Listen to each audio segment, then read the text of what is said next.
Souleymane Niang. Le comité national de gestion des épidémies s'est donc réuni ce matin au ministère de la Santé et de l'Action sociale. Une réunion qui s'est tenue dans un contexte de recrudescence des cas de Covid-19 et au lendemain de l'avertissement lancé par le président de la République contre les effets dévastateurs qu'aurait une deuxième vague de l'épidémie. Sur la recrudescence des cas et des mesures qui vont être encore appliquées dans une approche multisectorielle, entre autres le port systématique des masques, le ministre de la Santé et de l'Action sociale n'écarte pas l'hypothèse de recourir encore une fois à un couvre-feu s'il devait y avoir une seconde vague. Le ministre de la Santé, Abdoulaye Diouf Sarr, qui est au micro de Nafissatou Silla au sortir de la réunion du comité national de gestion des épidémies. Qu'est-ce qu'il faut faire aujourd'hui? Il faut absolument le strict respect de l'arrêté du ministère de l'Intérieur sur les mesures barrières.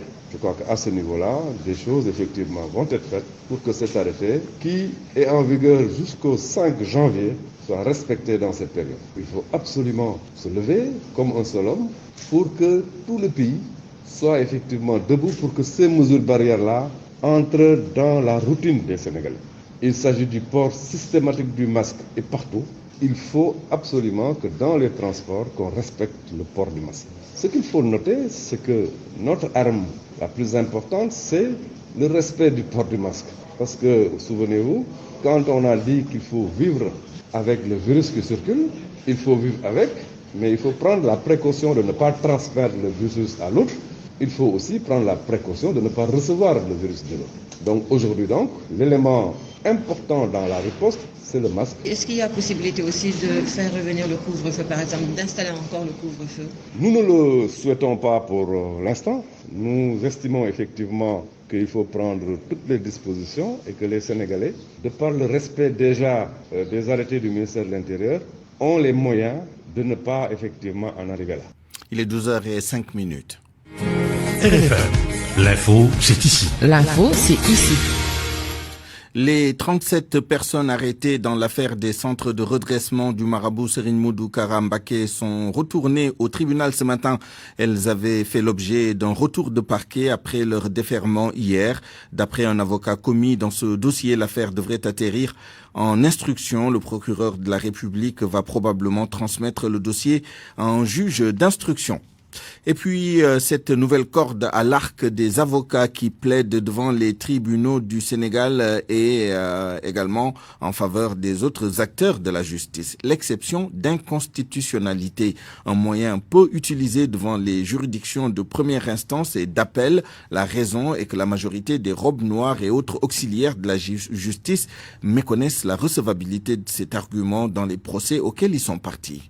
Mohamed Ali Mouba. L'exception d'inconstitutionnalité, un moyen de défense, mais un moyen peu soulevé par les avocats devant les tribunaux. Et pour cause. Maître Leïti Ndiaye, bâtonnier de l'ordre des avocats. Parce que vous savez, le Conseil constitutionnel, il a des mécanismes, il a des procédures, il y a des textes qui sont mis en œuvre devant le Conseil constitutionnel qui sont malheureusement méconnus des acteurs, d'une part. D'autre part, il y a que, même devant les juridictions ordinaires, ça veut dire les juridictions d'un autre degré, ça veut dire on peut plaider des moyens de droit qui est un rapport avec, n'est-ce pas, le Conseil constitutionnel. Et malheureusement, dans la pratique, ces mécanismes sont méconnus, y compris de certains acteurs. Le Conseil constitutionnel veut donc renverser la tendance. La pratique montre la faiblesse des cas de saisine par les citoyens du Conseil constitutionnel sur le sujet. Face à la faible utilisation de cet instrument de contrôle des lois, le Conseil a initié cette rencontre avec les différents maillons de la chaîne judiciaire impliqués dans la mise en œuvre de cette législation. Objectif donc, encourager les justiciables à soulever ce moyen de droit pour assurer la protection de la Constitution, notamment les libertés fondamentales des citoyens en neutralisant une loi inconstitutionnelle alors même que celle-ci n'a pas fait l'objet d'un contrôle a priori, a dit le président du Conseil constitutionnel. Mohamed Ali Mouba, parlons à présent de la recrudescence de la violence en Casamance.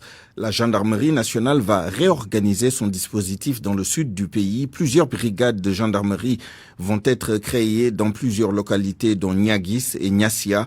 La Légion Sud va se doter également d'un nouvel organe de pilotage pour la création d'une légion de gendarmerie dans la région de Kolda. Des annonces faites ce matin par le haut commandant de la gendarmerie nationale en visite d'évaluation de ses unités opérationnelles dans le sud du pays. Lamine Ba. Un dispositif de riposte plus efficace pour faire face aux actes d'insécurité sporadiques notés dans le sud du pays, c'est le défi vers lequel s'oriente la gendarmerie nationale. On va assister dans les prochaines semaines à un déploiement plus avancé vers des zones d'insécurité, avec en parallèle un éclatement de la Légion Sud en 2 entités pour être plus proche des populations.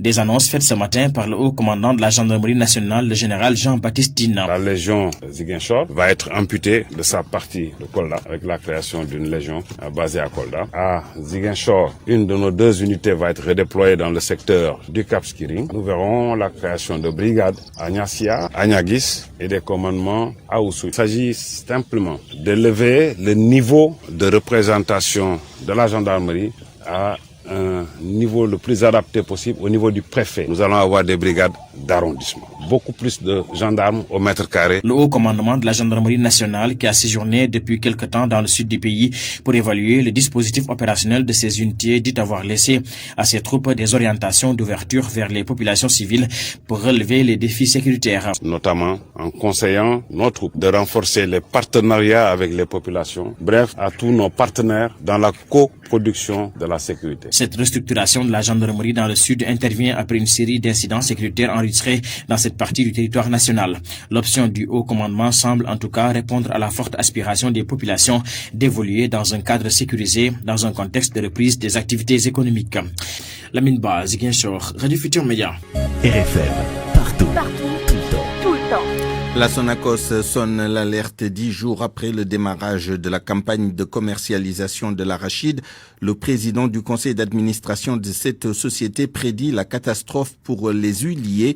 D'après Youssouf Diallo, la Sonacos n'a collecté à ce jour que 300 tonnes sur les 250 000 tonnes, plutôt 1300 tonnes sur les 250 000 tonnes prévues.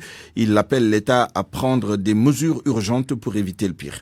Écoutons Youssouf Diallo au téléphone avec El Hadj Ndiogou Diène. De la façon dont la campagne démarre, cette année, elle a démarré même pire que l'année dernière. Parce que les collectes que nous avions eu à faire durant 10 jours sont moindres que celles de l'année dernière. Et au regard de l'évolution, ça risque d'être la catastrophe si des mesures urgentes et efficaces ne sont pas prises, particulièrement au niveau du gouvernement. Nous sommes aux environs, je crois, de 1300 tonnes actuellement. Et 1300 tonnes, c'est l'usine de Lidjan collecter ça en moins d'une journée. L'objectif, en tout cas, qu'on a fixé minimum, c'est 250 000 tonnes. Mais au regard de comment les choses évoluent, nous ne sommes même pas sûrs d'avoir les 28 000 tonnes de l'année dernière. Qu'est-ce qui explique cette situation? Qu'est-ce qui se passe? Mais ce qui se passe, c'est qu'effectivement, ce qu'on appelle communément les Chinois, qui sont bien sûr des Chinois, mais aussi qui sont des Sénégalais, ont débloqué des sommes extraordinaires, ont déployé des stratégies qui sont des stratégies de spéculation et des stratégies d'assassinat, pour être plus clair, de l'industrie huilière sénégalaise. Et ça, je crois que personne ne doit laisser faire. Et maintenant, qu'est-ce qu'il faut faire pour éviter le pire? Non, en tout cas, moi, je pense que de plus en plus, les mesures qui avaient été prises par rapport à la taxe, par rapport au prix et tout ça, sont de bonnes mesures. Mais aujourd'hui, le segment essentiel, qui est l'aval de la filière, constitué par les huileries, risque de disparaître si des mesures urgentes ne sont pas prises. Et ces mesures urgentes doivent aller dans le sens de voir aujourd'hui comment faire pour faire un link entre les exportations et l'approvisionnement des huiliers. Le plus urgemment d'ici, avant le milieu de la semaine prochaine, que des concertations puissent avoir lieu pour que techniquement on voit comment cette mesure pourrait être appliquée. Restons dans le secteur de l'agriculture pour aller sur la langue de Barbarie à Saint-Louis où les pêcheurs ont bien suivi le mot d'ordre de grève déclenché par l'UNAPES pour dénoncer les accords de pêche avec les bateaux étrangers accusés de pillage des ressources halieutiques.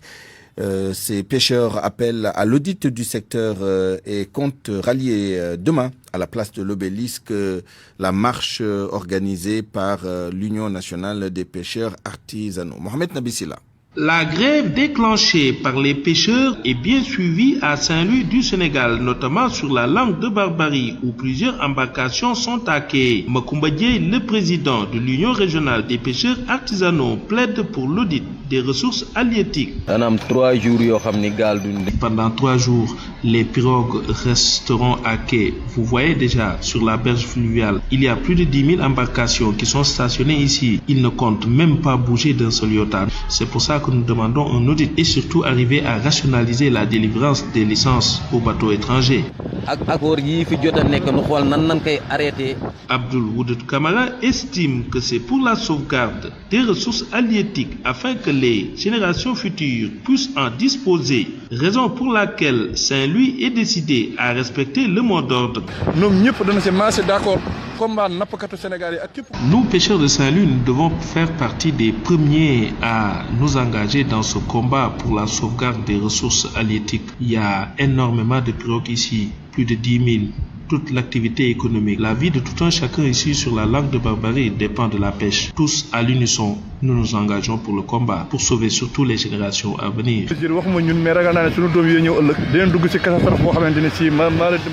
Ils sont des centaines de pêcheurs à se donner rendez-vous demain à 9h au monument de Guet-Ndar pour allier la place de l'Obélisque où aura lieu la marche nationale.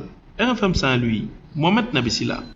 Éducation, les syndicats d'enseignants à Kolda regroupés autour du G6 durcissent le ton après avoir observé un mouvement d'humeur de 2 jours. Ces enseignants ont déclenché une grève de 48 heures à compter de ce jeudi. Ils réclament, je vous le rappelle, le paiement de leurs indemnités du baccalauréat 2020. Abdoulaye Diallo. Les classes ont vaqué ce jeudi à Kolda à cause d'une grève de 48 heures des enseignants membres des syndicats du G6. Ce mouvement d'humeur fait partie de leur deuxième plan d'action. Wali Diatta, secrétaire général du SAEMS de Kolda, porte leur parole. Après avoir observé le premier, n'étant pas satisfait, donc nous avons décidé de rouler un deuxième. Donc ceci est motivé par le non-paiement des indemnités qu'on appelle liées aux examens, à savoir le baccalauréat. Donc nous avons fait le tour de l'IA, le trésor, et malheureusement la situation est resté en l'état. Donc, ce qui a poussé le G6 Kolda, en tout cas, à dérouler son deuxième plan d'action, qui est 2 jours de grève totale, à savoir le jeudi et le vendredi. Avant d'aller en grève, ces enseignants avaient adressé un signal d'alerte à qui de droit. Nous avons tenu un point de presse le jeudi 26 pour alerter l'autorité, mais aussi l'opinion, à savoir les parents d'élèves. Mais malheureusement, nous avons constaté que la situation n'a pas évolué. Donc, nous considérons que ceci est un manque quand même de considération vis-à-vis de la corporation des enseignants. Ce n'est pas de gaieté de cœur que ces enseignants observent un mouvement d'humeur en cette période de l'année scolaire. Nous quittons les classes mais avec un pincement de cœur et malheureusement nous sommes obligés de le faire pour quand même permettre à nos collègues qui ont eu la chance de participer à ces examens de bénéficier quand même en tout cas de recevoir le prix. Les élèves invitent les autorités à prêter une oreille attentive aux doléances de leurs professeurs afin de les permettre de retourner en classe. RFM Kolda, Abdoulaye Diallo. Et puis la colère des étudiants orientés à l'université virtuelle de Ziguinchor. Ils ont arboré des brassards rouges ce matin dans les locaux de l'espace numérique ouvert qui leur est dédié pour dénoncer des manquements du ministre de l'enseignement supérieur relatifs au délai de livraison des chantiers de l'ENO.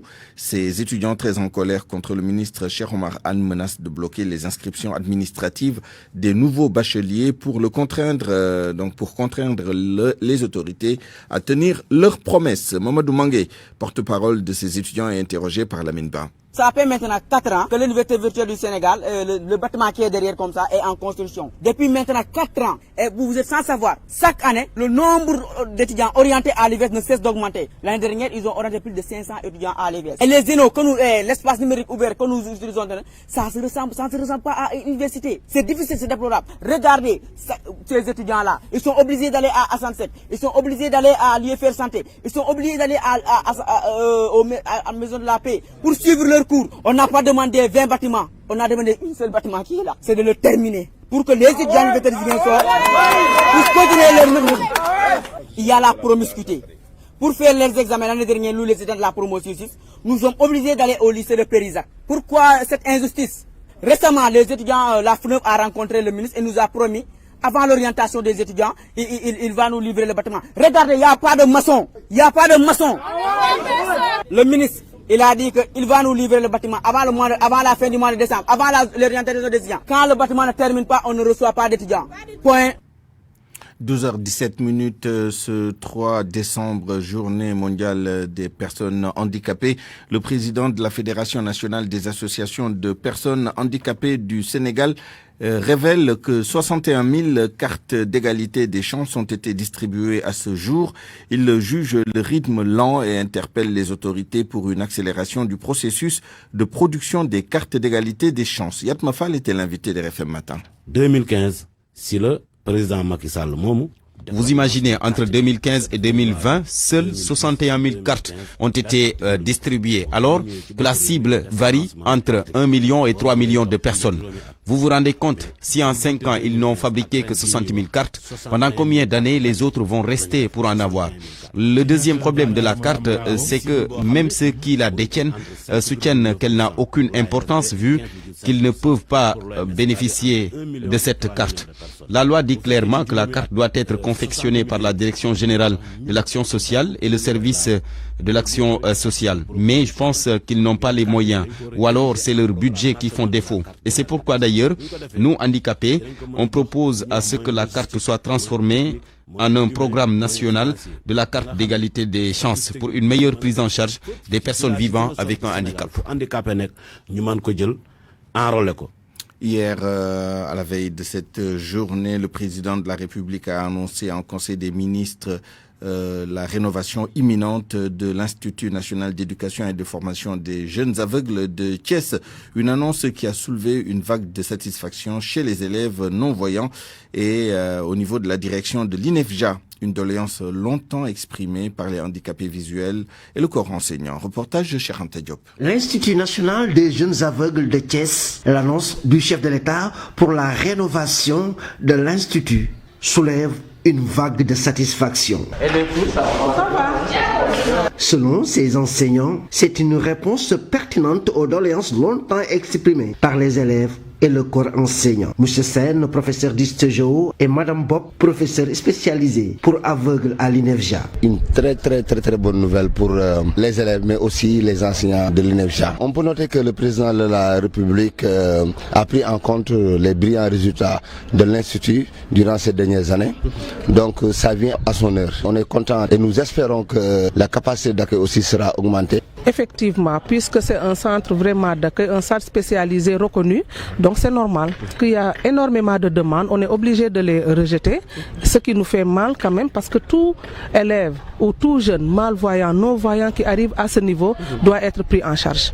Matar Thiaw, ce professeur non-voyant, a par ailleurs rappelé l'impératif de doter l'INEFJA de matériel adéquat, surtout pour la section formation professionnelle. Oui, Vétus. Pour la méthode Braille, on a besoin de grilles, de poinçons, aussi des ordinateurs pour la transcription. On doit démultiplier vraiment les machines pour faciliter la transcription. Pour rappel, les élèves et enseignants de l'Institut national des jeunes aveugles de Thiès avaient toujours mené des combats pour la prise en compte de leurs préoccupations. RFM Thiès, Cheikh Anta Diop.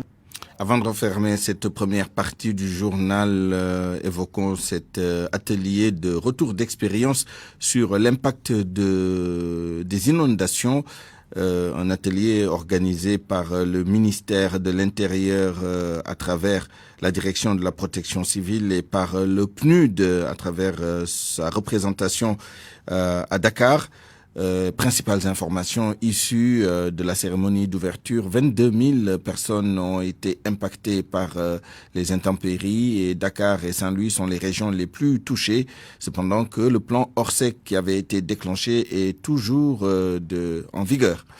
Je vous propose d'écouter Abdoulaye Noba, le directeur de la protection civile, au micro d'Anna Rocha. L'épicentre, c'était au niveau de la région de Dakar, notamment la banlieue au niveau des départements de Pikine et Rufisque. Il y a certaines localités également qui ont reçu une forte pluie. Les statistiques fournies par les services compétents révèlent qu'il y a des localités qui n'ont pas connu cette pluviométrie depuis plusieurs décennies. Donc là, pour vous donner quelques chiffres, les services coordonnés par les autorités administratives ont relevé plus de 22 000 personnes qui ont été impactées. Et ces personnes, pour la plupart, ont été relevées au niveau des régions de Dakar et de Saint-Louis. Dès les premières estimations, le mécanisme a été déclenché pour apporter, comme je l'ai dit tout à l'heure, aide et assistance aux populations impactées. Pour le moment, le plan n'a pas encore été levé, puisqu'il y a encore des actions qui sont en train d'être menées. Jusqu'à la dernière décade du mois de novembre, la Brigade nationale des sapeurs-pompiers, surtout au niveau de la région de Dakar, a pu pomper plus de 10 millions de mètres cubes. Parce qu'en réalité, même si nous sommes en saison hors pluie, c'est-à-dire en saison sèche, il y a des zones qui sont des habitations ou des édifices qui sont érigés dans des zones que nous appelons non édificantes. RFM. L'actualité internationale. Bonjour Georges Déthié Diop. Bonjour Souleymane Niang. Au Bénin, le gouvernement a réagi au dernier arrêt de la Cour africaine des droits de l'homme et des peuples. La Cour a exigé l'abrogation de la réforme constitutionnelle de novembre dernier et exigé le retour à la constitution de 1990. Le porte-parole du gouvernement béninois dénonce une immixtion dans la souveraineté du pays.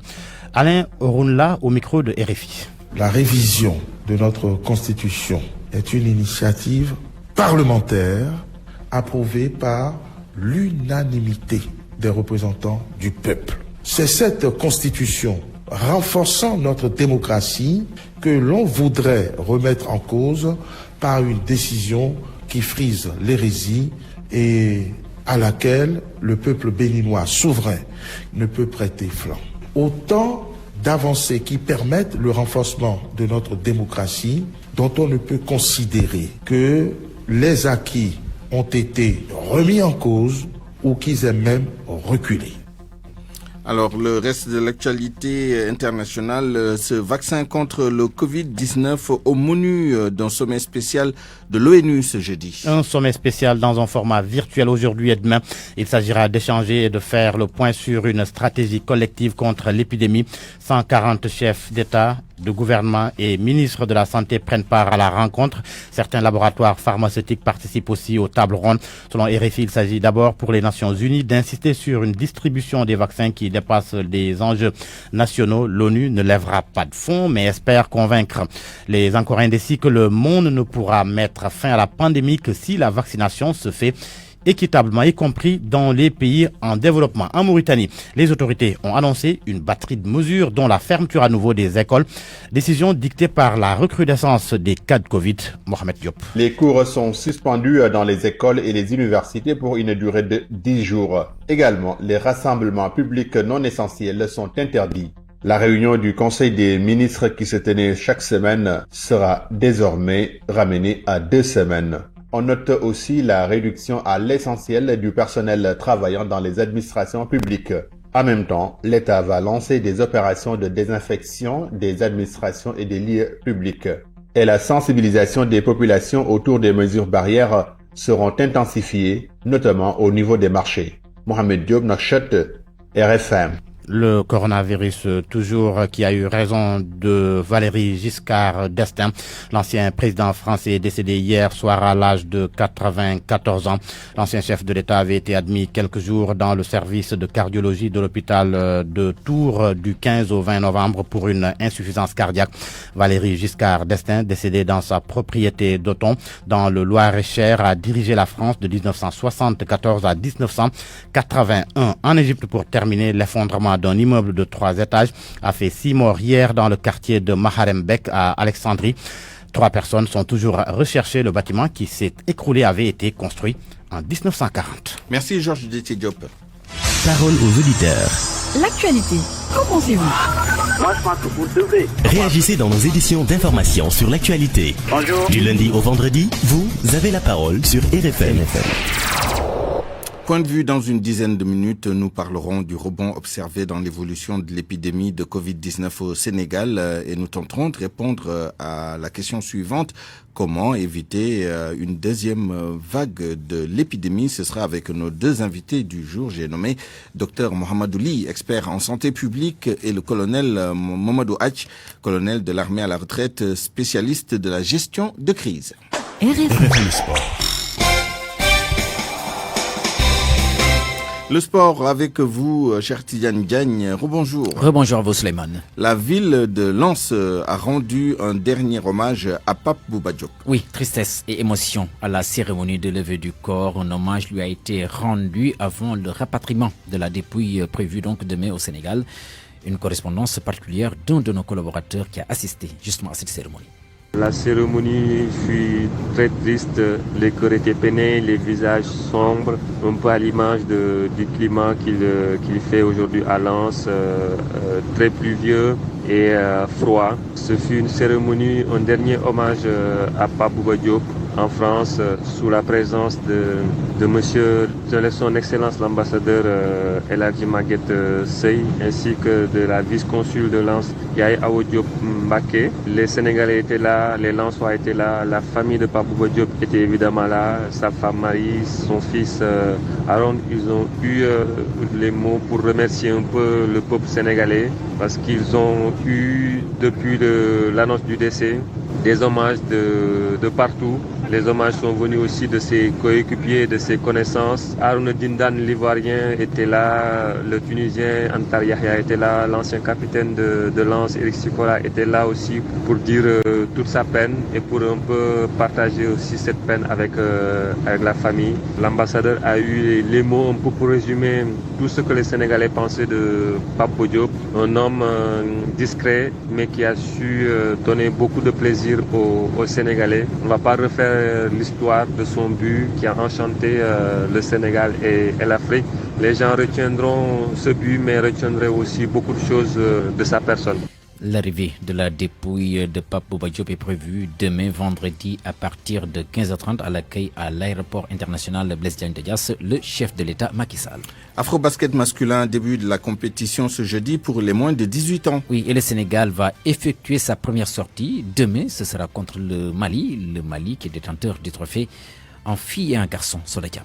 Seules 4 nations se sont engagées pour l'Afrobasket U18 chez les garçons. Ce nombre réduit s'explique par la situation sanitaire actuelle dans certains pays africains. La compétition démarre ce jeudi avec comme match d'ouverture Égypte-Guinée. Le Sénégal sera en lice demain vendredi. Les protégés du sélectionneur Madiena Fall vont affronter le Mali qui les avait battus en finale lors de la précédente édition. Ensuite, samedi, le Sénégal va affronter le pays hôte, l'Égypte, après la rencontre Guinée-Mali. Le dimanche, les Lionceaux vont défier la Guinée suivie de la rencontre Égypte-Mali. Au sortir de cette phase de groupe, les 4 équipes vont jouer les demi-finales où la première va affronter la dernière et la deuxième face à la troisième le lundi 8 décembre et place à la grande finale le mardi 9 décembre. À noter que les 2 protagonistes vont se qualifier au mondial de la catégorie. Chez les filles, 3 équipes se sont aussi engagées. La compétition démarre également ce jeudi avec un format aller-retour. En match d'ouverture, le pays hôte, l'Égypte, croise le Mali, détenteur du titre. L'équipe du Sénégal a quitté Dakar ce matin pour rallier le Caire. Les joueuses du sélectionneur Ousmane Diallo vont démarrer leur compétition contre le Mali. Au terme de ces matchs de groupe, les 2 premières équipes vont jouer la finale et aussi seront directement qualifiées au mondial de la catégorie. Football, la 5e journée de la Ligue Europa se joue cet après-midi. Entre autres matchs prévus cet après-midi à 17h55, c'est le Milan AC qui vont découdre avec les Écossais du Celtic Glasgow.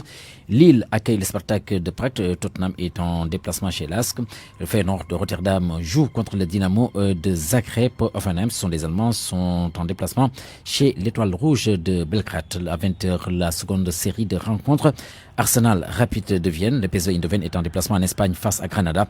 Alkmaar accueille Napoli de Kalidou Koulibaly. Merci beaucoup, Chartidiane Diagne. Il est 12h31. RFM, reportage. Le projet de loi portant définition et répression de l'usure adopté par le Conseil des ministres hier est la suite de la loi du genre adoptée en 2013 par les pays membres de l'UEMOA. Les banques et institutions de microfinance ne devront pas dépasser les taux d'usure imposés par la BCEAO au risque d'être sanctionnés, 15% pour les banques et 24% pour les sociétés de microfinance. Un dossier ficelé par Sorna Natambay. Au plan national, la dernière loi sur la répression des opérations usuraires et taux d'intérêt date de 1981. Mais au sein de l'UEMOA, le Sénégal a adopté une loi plus évoluée en 2013 et c'est ce qui explique l'adoption d'un nouveau texte hier en Conseil des ministres. Habib Ndaw, secrétaire exécutif de l'Observatoire de la qualité des services financiers. C'est une harmonisation de la législation communautaire et une insertion justement d'une directive communautaire sur notre système juridique. Ça date de 2013. Mais il faut savoir qu'une étude diagnostique a été faite pour la protection des usagers des services financiers. Cette étude de 2011 avait révélé que les sociétés de microfinance allaient au-delà du taux d'usure, qui était à l'époque de 27%. Ce texte n'est pas tout à fait nouveau, selon Famara Ibrahim Sissé.